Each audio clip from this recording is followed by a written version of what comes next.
Bismillahirrahmanirrahim. Assalamualaikum warahmatullahi wabarakatuh. Waalaikumsalam warahmatullahi wabarakatuh. Baik saudara-saudara sekalian, di sini saya mendapatkan tugas dari IAS wilayah Jember, Ikatan Alumni Seluruh Ikatan Alumni Santri Seluruh wilayah Jember, untuk berbagi pengalaman tentang masalah ilmu warisan atau yang biasa disebut dengan ilmu faraid.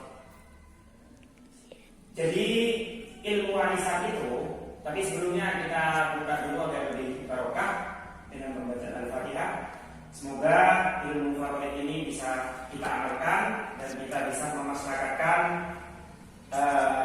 ilmu faraid ini. Ala hadiniya wa ala kulli yang salihah wa ala nabihi sallallahu alaihi wasallam.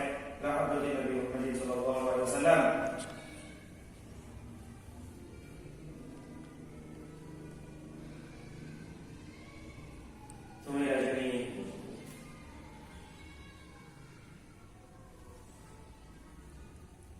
Al-Fatihah.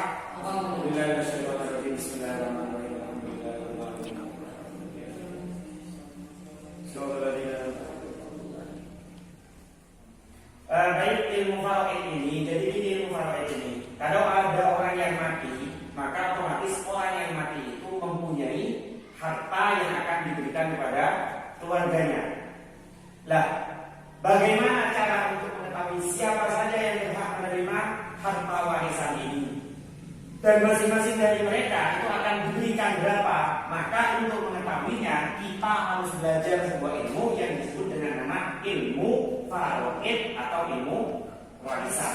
Jadi ilmu ini untuk mempelajari hitungan dan tata cara pembagian harta peninggalan mayit untuk setiap ahli waris sesuai dengan syariat Islam. Karena kalau ada orang yang mati itu hartanya banyak, biasanya itu akan menjadi rebutan. Anak-anaknya, saudara-saudaranya akan rebutan. Nanti khawatir ada perselisihan antara mereka, ada pertengkaran yang menyebabkan rusaknya keluarga.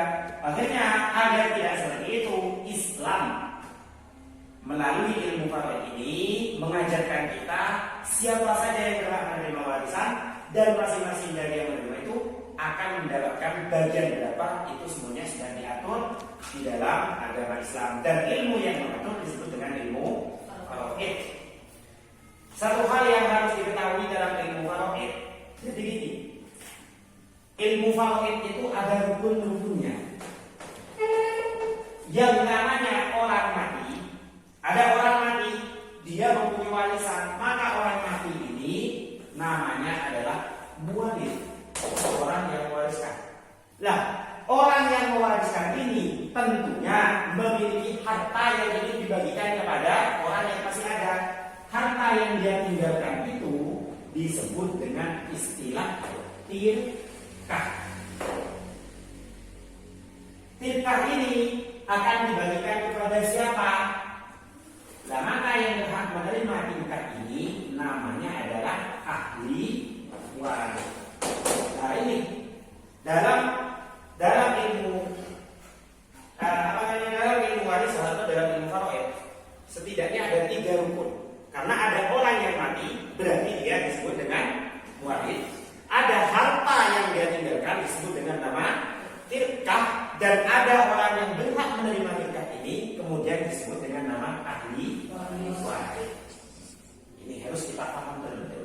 Lah, sebelum kita berangkat ke sana, kalau ada orang mati, dia mempunyai harta, maka hartanya disebut dengan tirkah. Harta tirkah ini jangan langsung diberikan kepada ahli waris, jangan. Tetapi tirkah sebelum ada prosesnya, sebelum tirkah ini diberikan kepada ahli waris, maka ada beberapa tahapan yang harus kita lalui. Pertama, yang berkaitan dengan hak tirkah. Yang berkaitan dengan hak tirkah. Yang kedua, berkaitan dengan biaya perawatan mayit, kita sebut tajhiz. Yang nomor 3, kaitannya dengan hutang. Yang nomor 4 kaitannya dengan wasiat. Jadi perhatikan, ada orang yang mati, maka harta yang ditinggalkan itu jangan langsung dibagikan kepada ahli warisnya. Tapi perhatikan 4 hal ini: hak, tajwid, hutang, dan wasiat. Maksudnya bagaimana? Misalnya orang itu punya padi yang banyak, tapi padi itu belum sempat dizakati dan dia sudah mati terlebih dahulu. Maka sebelum tilkahnya ini diberikan, maka kewajiban zakatnya harus terlebih dahulu dipenuhi.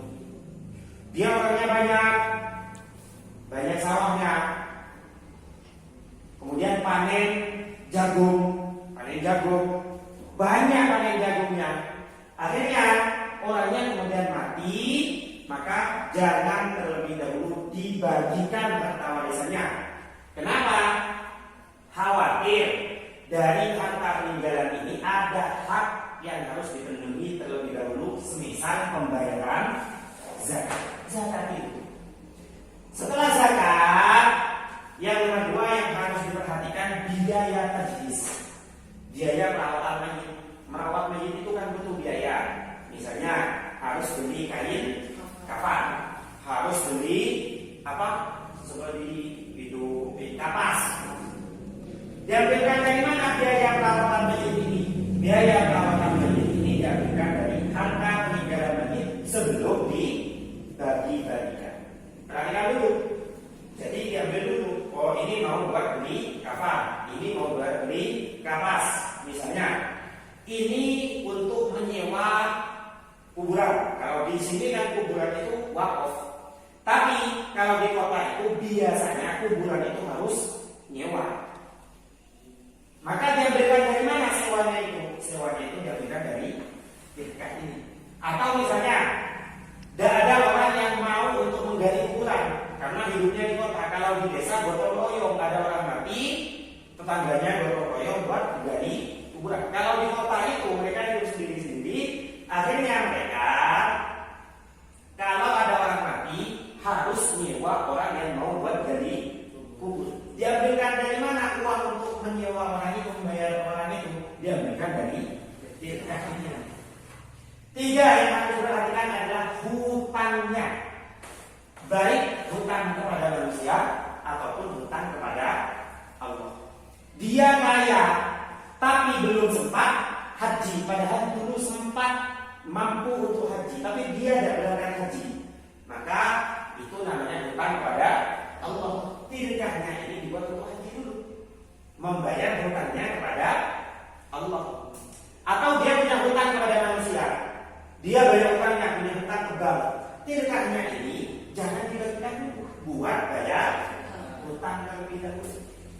Nomor 3 yang perlu diperhatikan adalah wasiat. Sebelum wafat dia wasiat, nanti kalau saya mati dia berikan sepeda motor. Ini namanya wasiat. Tapi wasiat ini kalau wasiatnya kepada ahli waris, tunggu dulu, jangan langsung diberikan, harus menunggu persetujuan ahli warisnya. Ada bapak mati, anaknya 3. Sebelum mati dia wasiat kepada anaknya. Anak-anakku, nanti kalau saya mati, anak nomor 3 ini berikan emas. Maka ini tidak boleh diberikan emas terlebih dahulu. Harus menunggu persetujuan ahli waris yang lain, yang lainnya. Itu kalau wasiatnya kepada anak. Ada wasiat itu kepada orang lain, bukan kepada ahli waris. Maka bagaimana kalau wasiatnya bukan kepada ahli waris? Kalau wasiatnya bukan kepada ahli waris, maka boleh untuk diberikan, bahkan wajib diberikan, asalkan tidak lebih dari 1/3 dari harta yang dia miliki. Nah ini berkaitan dengan rukunnya warisan ada berapa? Ada 3. Yang pertama, orang yang mati disebut wahid. Kemudian harta yang dia tinggalkan disebut orang yang berhak menerima disebut ahli waris. diberikan, maka ada 1, 2, 3, 4 hal yang harus ditunaikan sebelum ketika ini diberikan kepada ahli. Tapi seperti itu, sekalipun dia termasuk ahli waris, nanti ada penyebab-penyebab dia gagal mendapatkan warisan. Saya bentuk maksudnya ini dia ahli waris tapi gagal untuk menerima warisan. Kenapa gagal menerima warisan? 1, karena dia yang membunuh. Ada bapak kaya. Karena bapaknya kaya, anaknya ingin hartanya. Dan anak muntah apa mate, begitu nyana mereka untuk keraton selatan anak. Sekalipun dia anaknya, dia tidak berhak menerima warisan. Kenapa? Karena yang membunuh adalah anaknya. Jadi kalau ahli waris itu membunuh sang pewaris, otomatis dia gagal mendapatkan harta warisan.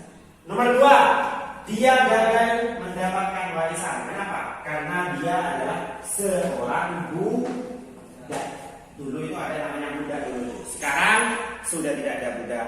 Ya, silakan masuk. Nah, ada yang namanya budak dulu. Ayahnya kaya, mati, tapi anaknya seorang budak. Berarti harta kekayaan ayahnya tidak turun kepada anaknya, sebab anaknya adalah seorang budak. Yang nomor 3, yang tidak berhak menerima warisan karena berbeda agama. Beda agama. Bapaknya kaya, dulu orang Kristen kaya. Akhirnya bapaknya tobat masuk ke agama kakak kaya. Tapi anaknya tetap agama Kristen. Nanti bapaknya ketika mati, bapak yang sudah agama Islam ini mati, hartanya tidak boleh diberikan kepada anaknya. Kenapa? Karena jadi 3 hal ini yang dapat mencegah yang sebenarnya ahli waris gagal untuk mendapatkan gara-gara membunuh, gara-gara dan gara-gara. Nah, sekarang siapa saja yang bisa mendapatkan warisan? Yang bisa mendapatkan warisan itu ada kalanya karena ada hubungan kerabat. Paman, kakek, ibu, anak, saudara, saudari, itu semuanya mereka termasuk ahli waris karena mempunyai hubungan kerabat. 2, dia termasuk ahli waris karena punya hubungan yang namanya hubungan pernikahan. Suami mati, maka istrinya ahli waris karena ada hubungan apa? Istrinya mati, suaminya ahli waris karena ada hubungan, bukan hubungan kerabat itu, tapi hubungan pernikahan. Yang 3, namanya ahli waris wala. Ahli waris wala ini karena memerdekakan budak dulu. Dulu masih ada budak, dulu ada namanya ahli waris wala. Ahli waris ini gara-gara dia mempunyai hutang budi memerdekakan budaknya. Misalnya ada orang namanya Zaid, dia budak. Saya memerdekakan Zaid, maka saya ini karena Zaid punya hutang budi kepada saya, sebab saya memerdekakan Zaid, maka saya ini termasuk ahli waris, namanya ahli waris. Nah, ini sekelumit tentang masalah warisan yang harus kita pahami terlebih dahulu. Silakan dicatat atau kalian ingat-ingat.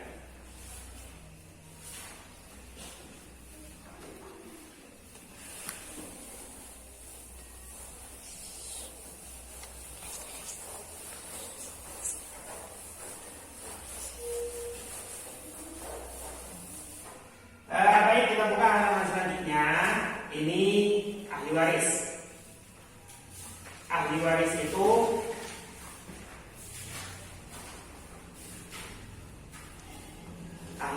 ada 3 ahli waris itu. Yang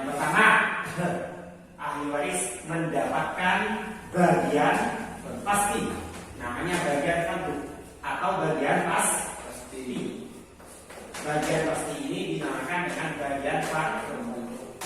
Ada ahli waris itu mendapat bagian sisa atau disebut dengan bagian asobah, sisa namanya.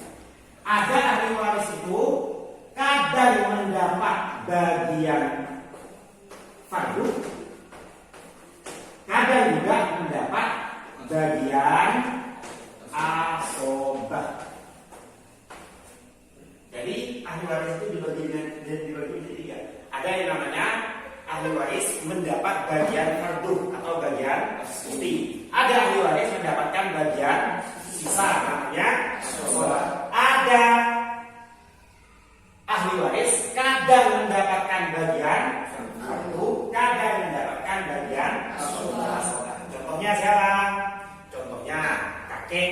Kakek itu kadang mendapatkan asobah, kadang mendapatkan bagian fardu. Bahkan kalau kakek itu sama bintun, kakek sama anak perempuan, ahli warisnya ada kakek sama anak perempuan, kakek itu mendapatkan 1/6 plus asobah. Masih dapat bagian fardu, masih dapat bagian asobah. Asobah itu bagian sisa. Siapa saja yang bisa mendapatkan bagian pasti? Siapa saja yang bisa mendapat bagian pasti, dan siapa saja yang mendapatkan bagian asobah, dan siapa saja yang mendapat bagian fardu dan bagian asobah, kalian bisa hafalkan sendiri di kitab ini. Kalau saya terangkan nanti akan tambah panjang, cukup kalian hafalkan sendiri saja. Siapa yang mendapatkan bagian pasti, siapa yang mendapat bagian asobah, dan siapa yang mendapat bagian asobah itu sisa. Ahli waris. Jadi ahli waris itu ada yang ahli waris laki-laki, ada juga ahli waris perempuan. Saya bacakan saja di sini. Ini di bukunya ahli waris laki-laki yaitu ibnun. Ibnun itu anak. Ada ibnu bin. Ibnu bin itu cucu laki-laki. Ada abun, ayah. Ada jedun, kakek. Ada akun sakit. Sakit itu berarti saudara kandung. Ada akun ne'a, saudara saya. Ada akun ibu, saudara seibu. Ada ibnu akun sakit, ibnu akun sakit, keponakan.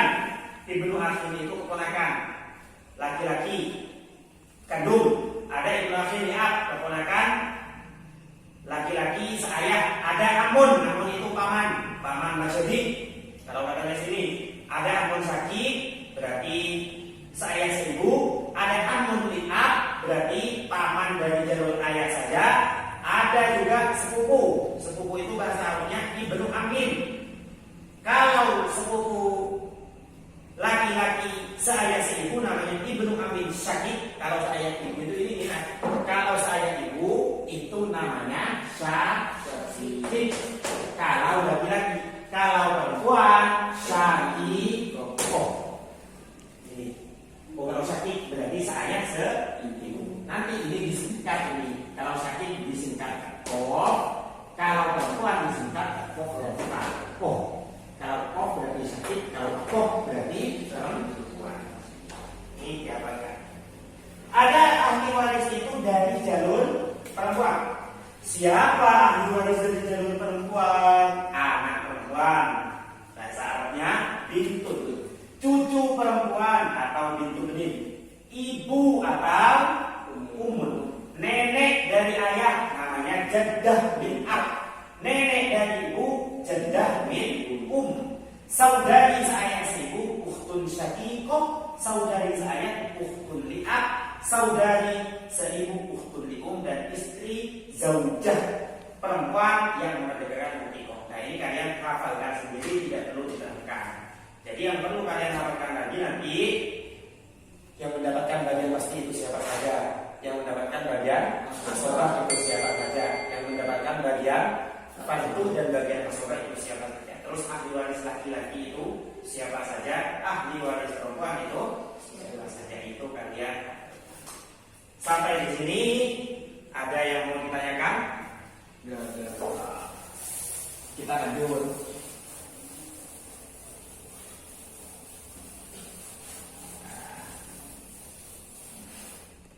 Lanjut. Pembahasan selanjutnya adalah tema cara mencari asal masalah. Nah, ini sudah masuk ke pembahasan ilmu faraid. Bagaimana cara mencari asal masalah? Asal masalah. Satu cara membuat asal masalah. Jika hanya terdiri dari ahli waris asabah, jadi dia mati meninggalkan ahli waris dan ternyata ahli warisnya adalah ahli waris asabah, maka bagaimana cara menentukan asal masalah? Cara menentukan asal masalah kalau semuanya itu adalah ahli waris asabah, caranya adalah dengan menghitung hitungan kepala atau menghitung adadul ru'us. Contohnya sekarang ada bapak, ahli warisnya adalah ibnun. Ibnun anak apa ibnun? Laki. Sama anak perempuan. Apa anak perempuan? Bintun. Ibnun dan bintun ini sama-sama ahli waris asabah. Sama-sama ahli waris asabah. Nah, maka prinsipnya bagaimana kalau ahli warisnya hanya ahli waris asabah? Maka menghitung kepala. Prinsipnya satu orang laki-laki sama dengan dua orang perempuan atau lidzakari mithlu hadril unthayain. Bintun dianggap satu orang. Satu anak perempuan dianggap satu. Satu anak laki-laki maka ini dianggap sekalipun satu dianggap ada dua. Paham? Jadi bintun dianggap satu, ibnun dianggap dua. Satu anak perempuan dianggap satu anak laki-laki dianggap dua. Berarti ada berapa kepala ini berarti? 3. Nah, berarti asal masalahnya adalah 3. Ini namanya asal masalah. Loh, dua orang. Iya, 2 orang laki-laki dan perempuan. Kalau 2 orang laki-laki dan perempuan, yang laki-laki dihitung 2, yang perempuan dihitung 1. Maka ibnun mendapatkan 2. Bintun mendapatkan berapa? 1. Nah, yang di atas ini namanya adalah asal masalah akan di atas ini. Contohnya lagi, ada 2 ibnun, 2 ibnun dan 2 bintun. Semuanya ada ahli waris asabah. Ada 2 ibnun dan ada 2 bintun. Semuanya ada ahli waris asabah. Bagaimana kalau ahli waris asabah semua? Cara menentukan masalah, hitung jumlah kepala. 2 laki-laki, 2 perempuan, maka kepalanya dianggap berapa? 2. 2 laki-laki dianggap berapa kepalanya? 4. 2 tambah 4 berarti berapa? 6. Berarti berapa asal masalahnya? 6. Ini namanya. Loh, kok bisa? Iya, karena semuanya adalah ahli waris asabah. Kalau ahli waris asabah menghitung jumlah kepala. Hitung jumlah kepala. Prinsipnya 1 laki-laki sama dengan 2 orang perempuan. Ini asal masalahnya. Kemudian dibagi 6 ini. Nah, ini dibagi, ini 2, nanti di sini 2. Sisa berapa? 6 bagi 2 sisa berapa? 4. Nah, ini. Jadi 2 anak laki-laki ini mendapatkan 4, 2 anak perempuan ini mendapatkan 2. 1 anak laki-laki ini mendapatkan 2, 1 anak perempuan ini mendapatkan 1. Itu. Jadi kalau laki-laki kepalanya dianggap berapa? 2. Ini kalau sama-sama ahli waris. Kalau ada orang yang mendapatkan bagian pasti dan bagian asabah, bagaimana? Maka yang B, jika terdiri dari satu kelompok ahli waris yang mendapat bagian pasti bersama ahli waris asabah, maka menggunakan penyebut ahli waris bagian pasti. Contohnya sekarang ada akhun likum. Ada akhun likum. 1 akhun likum. Ada orang mati, ahli warisnya akhun likum sama akhun syakik. Disingkat apa nih tadi? Kok. Maka bagaimana ini? Kita lihat di depan. Kalau akun nikung itu dapat berapa? Kalau akun sakit itu dapat berapa? Kita lihat di depan. Ternyata di depan, kalau akun nikung itu sendiri katanya mendapatkan 1/6. Kalau saudara kandung itu mendapatkan ahli waris asoba. Oh, kita lihat. Ini namanya bagian pasti. Ini namanya bagian asoba. Kalau ahli warisnya bagian pasti dan ahli waris bagian asoba, maka bagaimana cara menentukan asal masalah? Langsung ambil penyebut yang pasti. Berapa penyebut yang pasti? 6. Maka berarti berapa asal masalahnya? 6 asal masalahnya. Kita bagi sekarang. 6 bagi 6 berapa? 1. 1 kali 1. 1 kali 1. 1. 6 dibagi 1. Sisa asoba. Sisa berapa? 5. Asoba namanya sisa. Berarti akun itu dapat berapa? 5. Akun nikung dapat 1. Akun nikung dapat 5. Prosesnya seperti tadi. Karena akun nikung sendiri maka mendapatkan bagian 1/6. Karena akun nikung maka mendapatkan bagian asoba. Dari sini jadi paham? Jadi saya ulang lagi.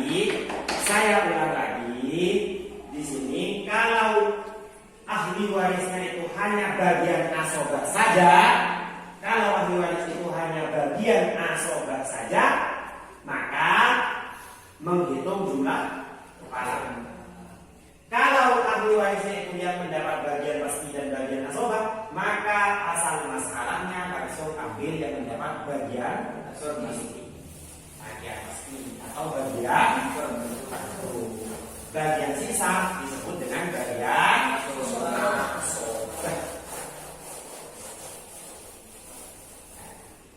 Ini kalau sama. Kalau sekarang tidak sama bagaimana? Jika terdiri dari 2 atau lebih kelompok ahli waris yang mendapat bagian pasti, kalau tadi sama-sama mendapatkan asoba atau bagian pasti dan bagian asoba. Sekarang jika terdiri dari 2 kelompok ahli waris yang mendapatkan bagian pasti, maka diproses menggunakan salah satu 4 cara perbandingan itu. Perbandingan pertama disebut dengan nama perbandingan tamasul. Perbandingan apa yang pertama? Tamasul. Apa tamasul itu? Tamasul itu adalah 2 angka yang sama, seperti 2 versus 2, 3 dan 3 seterusnya. Bagaimana kalau cara membahas masalah tamasul? Cara membahas masalah tamasul adalah mengambil salah satu. Contohnya, ada orang mati. Dia meninggalkan 1 orang suami, namanya zaujun. Selain suami, dia punya ukhtun seayah seibu, namanya ukhtun kokoh. Maka bagaimana ini? Maka kita lihat, karena zauj itu tidak ada fakun, maka zauj di sini mendapatkan 1/2. Kita lihat di depan, kita beri depan itu, oh zauj tidak ada fakun, maka mendapatkan 1/2. Ukhtun koh sendiri tidak ada fakun, tidak ada fakun, juga mendapatkan 1/2. Penyebutnya yang atas berapa? 2. Yang berdua berapa? 2. Sama-sama 2. Oh, berarti ini dianggap hitungan tamasul. Maka bagaimana cara mencari asal masalahnya? Ya langsung diambil penyebutnya. Berapa penyebutnya ini? 2. Berarti berapa asal masalahnya? 2. 2 bagi 2 berapa? 1. 2 bagi 2 berapa? Ada sisinya apa tidak ada? Atau ada 1/4 misalnya. Ahli waris ini mendapatkan 1/4. Ahli waris di bawahnya lagi mendapatkan 1/4. Hitungan apa ini namanya?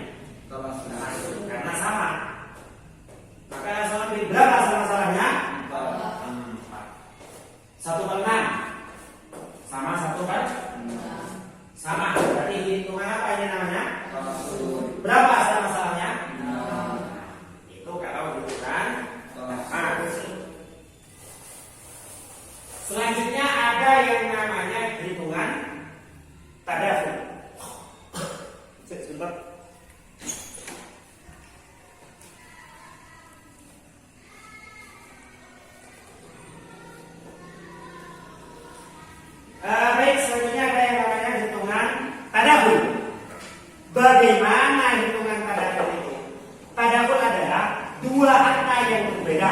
Angka yang lebih besar bisa habis dikurangi angka yang lebih kecil. Contohnya, jadi penyebutnya itu beda. Kalau tadi penyebutnya apa? Sama. Sekarang penyebutnya itu berbeda. Tapi angka yang lebih besar bisa dihabiskan oleh angka yang lebih kecil. Maka itu namanya hitungan tadabur. Tadi yang tadabur. Contohnya sekarang yang tadabur. Contohnya yang tadabur. Ada seorang suami, zaujun, sama seorang anak perempuan namanya bintun. Ada satu lagi namanya Amun. Maka bagaimana ini? Karena zaujun itu bersama dengan far'un, maka zaujun ini mendapat bagian 1/4. Karena bintun ini sendiri dan tidak ada muasib, maka bintun ini mendapat bagian 1/2. Karena Amun ini memang ahli waris asobah Amun ini. Sekarang kita cari asal masalahnya. Kita cari asal masalahnya. 1/4 dan 1/2. Beda apa sama? Beda. Tapi angka yang bisa dihabiskan oleh angka yang 4 kurangi 2 berapa? 2. Kurangi 2 lebih berapa? 0. Berarti angka yang lebih besar bisa dikurangi atau bisa dikurangi angka yang lebih kecil. Maka ini namanya hitungan tadabur. Bagaimana cara mengambil asal masalahnya? Ambil yang paling besar. Berapa yang paling besar? 4. Berarti asal masalahnya berapa? 4. Tinggal dibagi sekarang. 4 bagi 4 berapa? Berarti Zaun dapat bagian berapa? 4 bagi 2 berapa? 2. Berarti Bintun dapat berapa? 2. 1 dan 2 berapa? 3. Sisa berapa berarti? 1. Berarti berapa asalnya? 1. Zaujun dapat 1, Bintun dapat 2, Amun dapat 1. Contoh yang lain. Ada orang mati, tersisa ibu sama saudara seibu sama anak laki. Ibu. Kalau kamu bertemu dengan ibnun, pasti sudah ibnun itu. Ibnun itu pasti mendapat bagian asobah. Mun ibnun pasti dapat bagian. Sekarang ada umun bersama dengan anak. Oh, berarti kalau umun bersama dengan anak, berarti umun dapat 1/6. Ada akun di dua akun di dua akun di itu, kalau akun di itu 2, berarti mendapat bagian 1/3. Penyebutnya berapa ini? 6 kan? Beda apa sama? Beda. Tapi coba bisa nggak dikurangi? 6 kali 3 berapa? 3. Kurangi 3 lagi berapa? Oh, berarti ini namanya hitungan. Kalau hitungan tadabur langsung ambil. Bagaimana cara mencari asal masalah? Langsung ambil yang paling berapa yang paling besar? Berarti berapa asal masalahnya? Kita hitung sekarang umum dapat berapa? 6 bagi 6. Berarti umum dapat 6 bagi 3. Berarti akun 2 akun itu dapat berapa? 6 bagi 3 berapa? 2. Berarti akun itu dapat berapa? 2. Sisa berapa ya? 3. Berarti ibnu dapat berapa? 3. Dapat 3. Seperti itu. Bisa dipaham? Nah, oke. Baik, kalian pelajari dulu. Nanti kita teruskan ke tabayun dan tawafuk. Silakan dipelajari dulu.